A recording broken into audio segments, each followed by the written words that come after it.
Welcome to the post-completion OPT video series.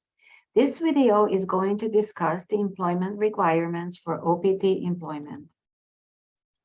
To start off, you want to make sure that you have your EAD card in your hand before you start working. USCIS will mail you an approval notice, which is a notice called I-797A, and your EAD card, which is your employment authorization document.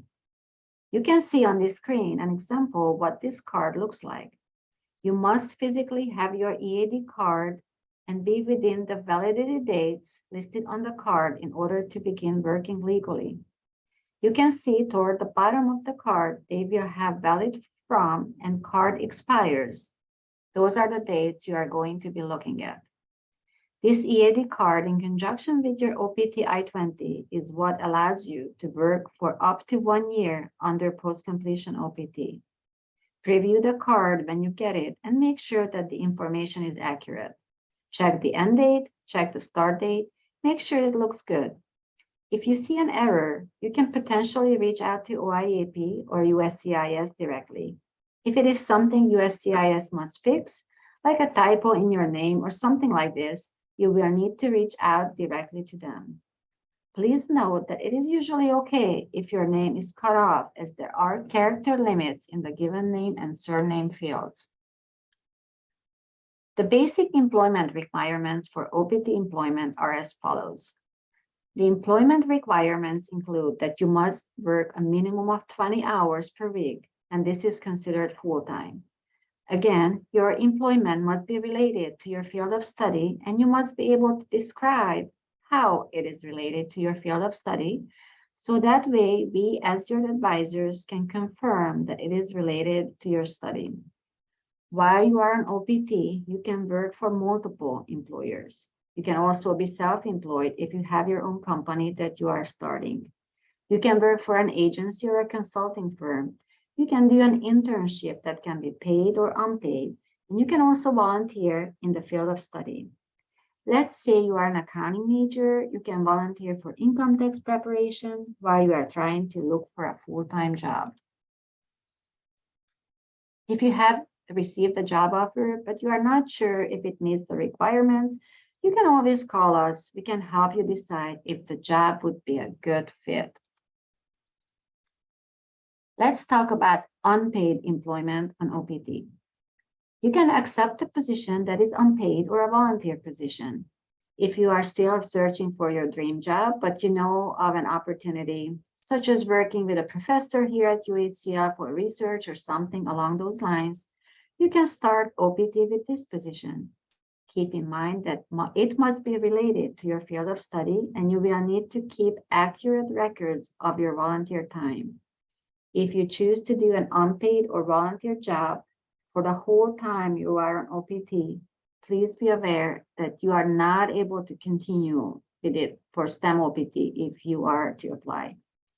One final note, you cannot take an unpaid position that is usually paid. This is potentially violating a labor law and would result in some issues if discovered. If you need assistance with your job search, Career Services is an excellent resource. Don't wait until you are graduated to seek them out. The earlier you start, the sooner you will find a job.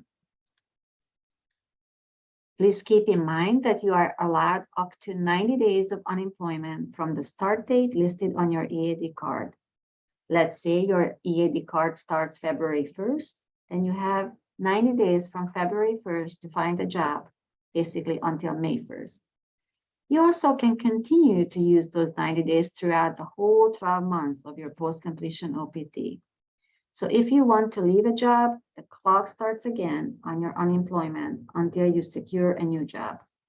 Weekends and holidays will count toward your unemployment days if you have not yet started a job.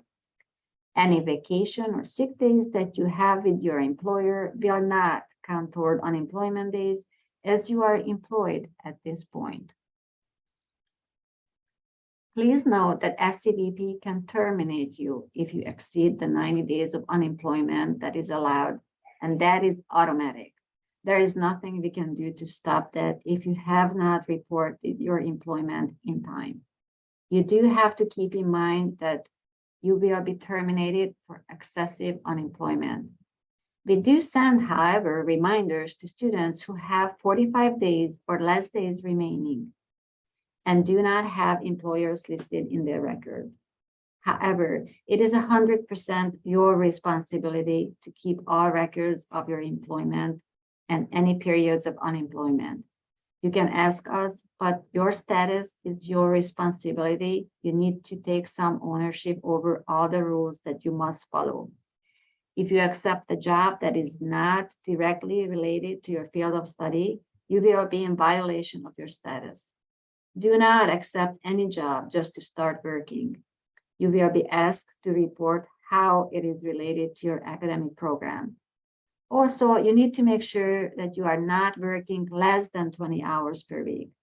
This could affect your ability to apply for STEM OPT or change to another status.